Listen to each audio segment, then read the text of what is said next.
आज हम बात करेंगे एपिक्यूरस की, जो अपने समय के एक बड़े थिंकर थे। उन्होंने जिंदगी का सबसे बड़ा सवाल उठाया, खुशी कैसे पाई जाए। और ये सवाल सिर्फ उनके ज़माने का नहीं था, ये आज भी उतना ही रिलेवेंट है। जिंदगी में सब कुछ खुशी के लिए ही तो हम करते हैं, चाहे आप पढ़ाई कर रहे हो, काम कर रहे हो या रिश्ते निभा रहे हो। हर एक चीज़ का फाइनल गोल खुशी ही होता है। लेकिन क्या खुशी सिर्फ पैसों में है? क्या ये सिर्फ ऐशो आराम में है, या फिर खुशी का कुछ और डीपर मतलब है? ये सब सवाल एपिक्यूरस ने अपने जीवन में उठाए और उनका जवाब भी दिया।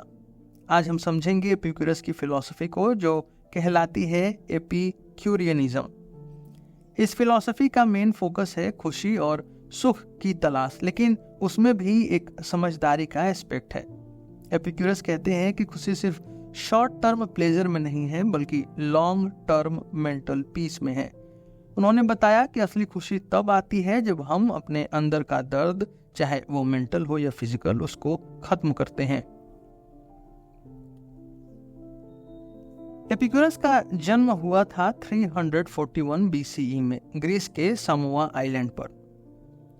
उस वक्त ग्रीक सोसाइटी में फिलोसफर्स का बहुत बड़ा रोल था। सोक्रेटिस, प्लेटो और अरिस्टोटल जैसे महान फिलोसफर्स ने अपने थॉट से दुनिया को बदल दिया था, और एपिक्यूरस भी इसी ट्रेडिशन का एक हिस्सा थे, लेकिन उन्होंने कुछ अलग ही सोचा।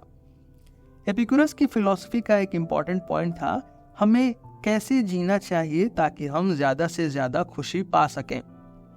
ये एक बड़ी बेसिक बात लगती है, लेकिन जितनी सिंपल लगती है उतनी ही मुश्किल है। खुशी के पीछे का साइंस समझना, इस दुनिया के बारे में और अपने जीवन के डिसीजंस के बारे में क्लैरिटी लाना, ये सब एपिक्यूरस का मेन कंसर्न था। उन्होंने हैप्पीनेस के बारे में एक यूनिक थियरी दी, जो उनके ज़माने में और आज तक बहुत इन्फ्लुएंशियल रही है।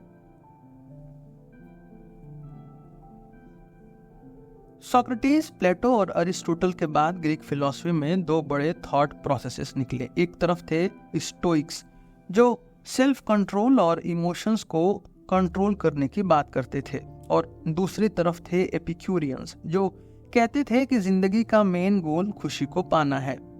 स्टोइसिज्म में इमोशंस को दबाने का इंपॉर्टेंस था, जबकि एपिक्यूरियनिज्म में अपने आप को समझने, अपने दर्द को समझने और उसको दूर करने पर फोकस था।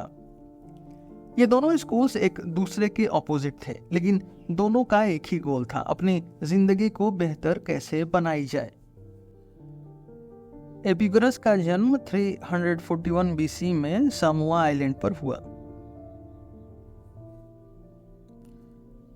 सामो एक छोटा सा आइलैंड था, लेकिन उस समय के लिए भी काफी इंपॉर्टेंट जगह थी। उस वक्त ग्रीस में पॉलिटिकल और सोशल अपहीवल चल रहा था।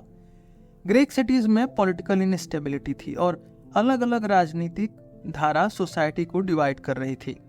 इसी वक्त लोग अपने जीवन में एक स्पिरिचुअल और मेंटल संतुलन की तलाश कर रहे थे। एपिक्यूरस का प्रारंभिक जीवन भी इसी माहौल में गुजरा, जहां एक तरफ ट्रेडिशन और दूसरी तरफ नए विचार साथ साथ चल रहे थे। एपिक्यूरस के पिता एक स्कूल टीचर थे, तो विद्या के प्रति रुचि एपिक्यूरस के खून में थी। उन्होंने छोटी उम्र से ही विद्या और फिलोसॉफिकल थॉट में रुचि दिखाई। जब एपिक्यूरस के पिता ने एथेंस में उन्हें पढ़ाई के लिए भेजा, तो उन्होंने वहाँ प्रमुख फिलोसफर्स की टीचिंग्स का ज्ञान प्राप्त किया। सबसे पहले उन्होंने प्लेटो और अरिस्टोटल के विचारों को पढ़ा। प्लेटो की आइडियलिज्म और अरिस्टोटल की प्रैक्टिकल रीजनिंग एपिक्यूरस पर प्रभाव कर गई, लेकिन एपिक्यूरस के माइंड में हमेशा ये एक सवाल रहा कि खुशी और दुख को हम कैसे मैनेज कर सकते हैं। फिलॉसफी के प्रमुख स्कूल्स का उस समय ग्रीस में बहुत बड़ा प्रभाव था। प्लेटो के स्कूल्स में जो पढ़ाई होती थी, उसका फोकस एक आइडियल दुनिया पर होता था, जहां हर चीज परफेक्ट है।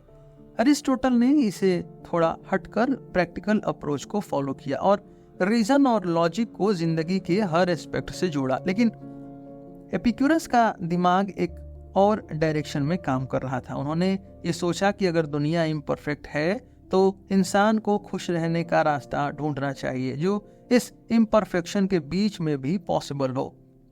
इसी थॉट को लेकर एपिक्यूरस ने अपने विचारों की एक अलग फिलॉसफी बनाई।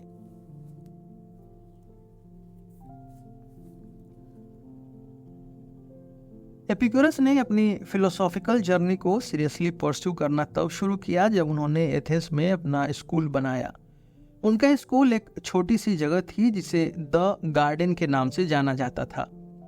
ये स्कूल उस टाइम के लिए एक अलग सी जगह थी, क्योंकि ये सिर्फ उन्हीं लोगों के लिए नहीं था जो एलीट क्लास से बिलोंग करते थे, बल्कि वुमेन और स्लेव्स भी इसमें आकर सीख सकते थे।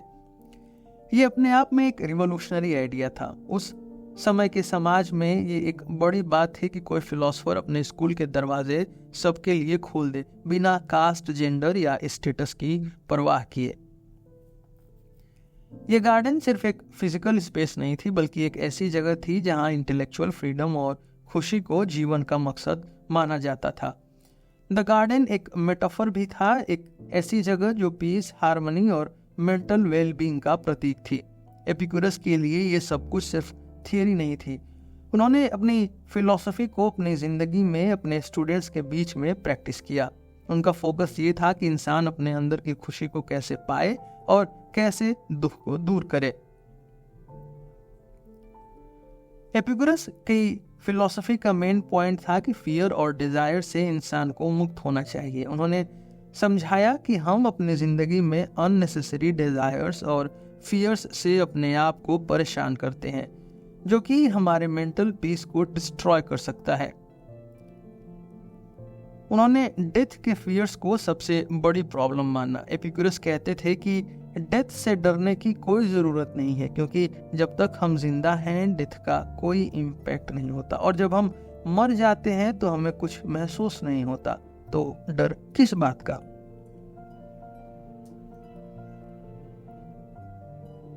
द गार्डन के थ्रू एपिक्यूरस ने एक कल्चर इस्टेब्लिश किया जिसमें दुखों से मुक्त होने का रास्ता दिखाया गया।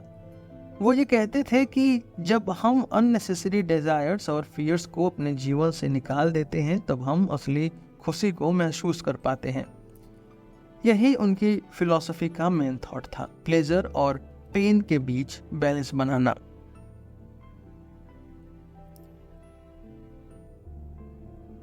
एपिक्यूरस का मानना था कि जिंदगी का असली ऑब्जेक्टिव खुशी पाना है। ये खुशी दो तरह की होती है, एटेरेक्सिया और अपोनिया। एटेरेक्सिया का मतलब है मेंटल पीस, यानी एक ऐसी स्टेट जहां कोई मेंटल डिस्टरबेंस या स्ट्रेस ना हो, और अपोनिया का मतलब है फिजिकल पेन का ना होना, यानी एक ऐसी बॉडी जिसमें किसी तरह का फिजिकल दर्द ना हो। एपिक्यूरस कहते हैं कि ये दो चीजें, मेंटल और फिजिकल पीस, सबसे ज्यादा महत्वपूर्ण है और यही प्लेजर की असली डेफिनेशन है। जहां प्लेटो और अरिस्टोटल ने खुशी को एक आइडियल फॉर्म में रखा, वहीं एपिक्यूरस प्रैक्टिकल तरीके से देखते थे। वो कहते थे कि हमारे एवरीडे के डिसीजंस हमारे प्लेजर और पेन के बेसिस पर होते हैं, इसलिए अगर आपको खुश रहना है तो अपने डिजायर्स को समझना और कंट्रोल करना सीखना पड़ेगा। सबसे बड़ा प्लेजर तब मिलता है जब हम अपनी ज़रूरतों और डिजायर्स को मिनिमाइज करते हैं। एपिक्यूरस ने मौत के डर को इंसानी लाइफ में सबसे बड़ी साइकोलॉजिकल बैरियर माना। ज़्यादातर लोग डेथ से डरते हैं क्योंकि उन्हें लगता है कि उसके बाद क्या होगा, लेकिन एपिक्यूरस ने इस डर को फालतू और बेकार का डर माना। उन्होंने अपने फॉलोअर्स को ये समझाया कि अगर आप लॉजिकल तरीके से सोचें तो डेथ का डर बेकार है। उनका एक फेमस कोट है कि जब हम जीते हैं तब मौत नहीं होती, और जब मौत होती है तब हम नहीं होते। एपिक्यूरस के लिए मौत के बारे में सोचना और उससे डरना एक बेकार का प्रोसेस था, जो इंसान की जिंदगी में अननेसेसरी एंजाइटी भर देता है। अगर आप मौत के डर को अपने माइंड से निकाल दें तो आपको एटेरेक्सिया मिलती है, जिसमें आप मेंटल पीस की स्टेट में पहुंच जाते हैं। एपिक्यूरस ने अपने समय के पॉपुलर रिलीजियस बिलीफ को भी चैलेंज किया। उन्होंने कहा कि देवता हैं, लेकिन उनका इंसानी जिंदगी से कोई लेना देना नहीं है। इस आइडिया को समझाने के लिए थोड़ा उस समय के रिलीजियस इन्वायरमेंट को देखना जरूरी है। ग्रीक कल्चर में गॉड्स का महत्वपूर्ण रोल था। लोग ये मानते थे कि गॉड्स उनकी जिंदगी में एक्टिवली इन्वॉल्व हैं और उनके डिसीजंस और डेस्टिनी को कंट्रोल करते हैं। एपिक्यूरस ने इस तरह के रिलीजियस थॉट को इरेशनल बिलीफ माना। उन्होंने कहा कि गॉड्स अपने अपने राल्म में होते हैं और उन्हें इंसान की एक्टिविटीज में कोई इंटरेस्ट नहीं होता, इसलिए देवता हमारी जिंदगी को डायरेक्ट नहीं करते और न ही उनकी वर्शिप करके हम अपनी जिंदगी के इश्यूज सॉल्व कर सकते हैं। इस थॉट से एपिक्यूरस ने लोगों को रिलीजियस फियर और गिल्ट से मुक्त किया। वो कहते हैं कि रिलीजन एक ऐसी चीज है जो अननेसेसरी फियर क्रिएट करती है। लोग समझते हैं कि अगर उन्होंने कुछ गलत किया तो देवता उन्हें पनिश करेंगे, या अगर उन्होंने पूजा नहीं की तो उनकी जिंदगी खराब हो जाएगी। एपिक्यूरस ने इस थिंकिंग को इरेशनल माना और कहा कि अगर आप अपने दिमाग को क्लीन करना चाहते हैं तो रिलीजियस गिल्ट और फियर से फ्री होना जरूरी है। इसमें एक और इम्पॉर्टेंट पॉइंट है, एपिक्यूरस ने गॉड्स के एग्जिस्टेंस को डिनाई नहीं किया। उन्होंने बस ये कहा कि देवता हैं, लेकिन उनका हमारी जिंदगी से कोई लेना देना नहीं है। इसलिए आपको अपने डिसीजन और एक्शंस के लिए रिस्पॉन्सिबल बनना पड़ेगा, न कि किसी हायर पावर को ब्लेम करना या उससे मदद की उम्मीद रखना। एपिक्यूरस की फिलॉसफी में एथिकल लिविंग का भी बहुत बड़ा रोल था। उन्होंने सेल्फिश प्लेजर के अगेंस्ट अपनी टीचिंग्स दी। उनका मानना था कि अगर आप सिर्फ अपने शॉर्ट टर्म प्लेजर के पीछे भागते हैं तो आप एंड में दुख ही पाएंगे। उनका फोकस लॉन्ग टर्म हैप्पीनेस और सेटिस्फैक्शन पर था, जो तभी पॉसिबल है जब आप बैलेंस और मॉडरेशन में जीवन जीते हैं। उन्होंने फ्रेंडशिप को एक बहुत इंपॉर्टेंट चीज माना जो इंसान को खुशी दे सकती है। एपिक्यूरस कहते थे कि दोस्ती और कम्युनिटी का रोल हमारी खुशी में सबसे ज्यादा होता है। जब हम अपने क्लोज रिलेशनशिप्स को वैल्यू करते हैं तब हमें इमोशनल और मेंटल स्टेबिलिटी मिलती है, जो कि खुशी के लिए बहुत जरूरी है। एपिक्यूरस की फिलॉसफी में सिंपल लिविंग का एक अच्छा रोल है। उन्होंने अपने फॉलोअर्स को ये समझाया कि खुशी पाने के लिए आपको एक्स्ट्रा वेगेंस या लग्जूरियस लाइफस्टाइल की जरूरत नहीं है। जिंदगी का असली मकसद आपके पास ज्यादा धन दौलत जमा करना नहीं, बल्कि एक सीधा, सिंपल और मिनिमलिस्टिक जीवन जीना है। यह अप्रोच उनके एटेरेक्सिया और अपोनिया के कॉन्सेप्ट से जुड़ा हुआ है, जिसमें उन्होंने मेंटल पीस और फिजिकल पेन के अब्सेंस को ही असली खुशी माना। एपिक्यूरस की फिलॉसफी को अक्सर हेडोनिज्म के साथ गलत तरीके से समझा गया। हेडोनिज्म एक ऐसी सोच है जिसमें प्लेजर को ही जिंदगी का सबसे बड़ा ऑब्जेक्टिव माना जाता है, लेकिन ये अक्सर सुपरफिशियल या सेंसरी प्लेजर पर फोकस करता है, जैसे फिजिकल प्लेजर, इंडल्जेंस या ओवर कंजम्पशन। बहुत लोगों ने ये सोचा कि एपिक्यूरस भी इसी हेडोनिस्टिक अप्रोच को सपोर्ट करते हैं, लेकिन असल में उनका प्लेजर का कॉन्सेप्ट बहुत अलग था। एपिक्यूरस ने सेंसरी प्लेजर को एक लिमिट में एंजॉय करने को कहा, लेकिन इसका मतलब ये नहीं था कि प्लेजर का मतलब सिर्फ फिजिकल इंडल्जेंस है। एपिक्यूरस का मानना था कि ट्रू हैप्पीनेस तभी मिलती है जब आप अपने डिजायर्स को समझते हैं और उन्हें मिनिमाइज करते हैं। अगर आप हमेशा प्लेजर के पीछे भागते रहेंगे तो आप एंड में डिससेटिस्फाइड और स्ट्रेस्ड ही महसूस करेंगे। इस मिसअंडरस्टैंडिंग के वजह से एपिक्यूरस की फिलॉसफी को कई लोगों ने गलत तरीके से इंटरप्रेट किया, लेकिन सच ये है कि उनका प्लेजर का कॉन्सेप्ट ज्यादा रिफाइंड और बैलेंस्ड था, जिसमें लॉन्ग टर्म हैप्पीनेस और इनर पीस को प्राइमरी इंपॉर्टेंस दी गई थी। एपिक्यूरियनिज्म और स्टोइसिज्म दोनों ही एंशिएंट ग्रीस फिलॉसफीज हैं, लेकिन इनका अप्रोच और फोकस बिल्कुल अलग है। एपिक्यूरस और स्टोइक फिलोसोफर्स के बीच में कई फंडामेंटल डिफरेंसेस हैं जो उनके गोल्स और मेथड्स में साफ दिखते हैं। एपिक्यूरियनिज्म का सेंट्रल फोकस प्लेजर और पीस पर है। एपिक्यूरस के लिए खुशी और दुख से दूर रहना सबसे बड़ा ऑब्जेक्टिव था। उनका मानना था कि अगर आप फिजिकल पेन और मेंटल डिस्टर्बेंसेस से दूर रहेंगे तो आप जिंदगी में असली खुशी पा सकते हैं। प्लेजर उनके लिए सबसे बड़ी गुड थी, लेकिन ये प्लेजर सेंसरी इंडल्जेंस पे नहीं बल्कि मेंटल पीस और सिंपल लिविंग पे था। दूसरी तरफ स्टोइसिज्म का फोकस इमोशनल कंट्रोल और वर्च्यू पर होता है। स्टोइक्स का मानना था कि दुनिया में जो चीज़ें आपके कंट्रोल में नहीं हैं उन्हें एक्सेप्ट करना चाहिए और अपने इमोशंस को रैशनल तरीके से मैनेज करना चाहिए। स्टोइक फिलोसफर्स जैसे ज़ेनो, सेनेका और मार्कस ऑरेलियस कहते थे कि हमारे एक्सटर्नल सर्कमस्टांसेस हमेशा बदलते रहते हैं, लेकिन हमारा रिएक्शन और इमोशनल कंट्रोल हमारे हाथ में है। वर्च्यू उनके लिए सबसे बड़ी गुड थी और दुख या खुशी का कोई असर नहीं पड़ना चाहिए अगर आप सच में वर्चुअस हैं तो। एपिक्यूरियनिज्म और स्टोइसिज्म के बीच एक बड़ा डिफरेंस ये है कि जहां एपिक्यूरियनिज्म में प्लेजर और पीस को अल्टीमेट एम माना गया है, वहीं स्टोइसिज्म में वर्च्यू और इमोशनल रेजिलियंस को सबसे ऊपर रखा गया है। स्टोइक्स कहते हैं कि लाइफ में पेन और हार्डशिप्स का सामना करना नेचुरल है और आपको उनसे भागने की ज़रूरत नहीं, बल्कि उन्हें स्टोइक कामनेस के साथ फेस करना चाहिए।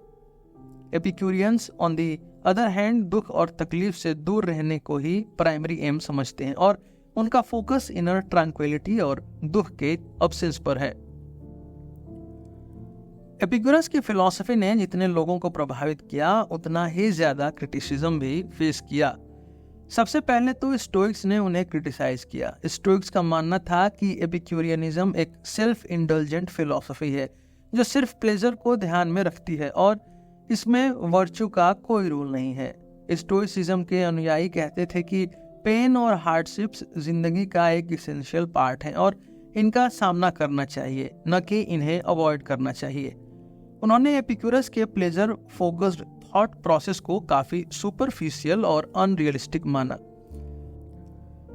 लेकिन ये क्रिटिसिज्म गलत था, क्योंकि जैसा कि हमने देखा एपिक्यूरस का प्लेजर सेंसरी प्लेजर नहीं था बल्कि इनर पीस और कंटेंटमेंट था। ये मिसअंडरस्टैंडिंग तब और बढ़ गई जब क्रिश्चियन थिंकर्स ने भी एपिक्यूरियनिज्म को टारगेट किया। क्रिश्चियन थियोलॉजी में सफरिंग और सेक्रीफाइस को एक इम्पॉर्टेंट वैल्यू माना गया है, जबकि एपिक्यूरस ने सफरिंग से दूर रहने को जिंदगी का मकसद बताया।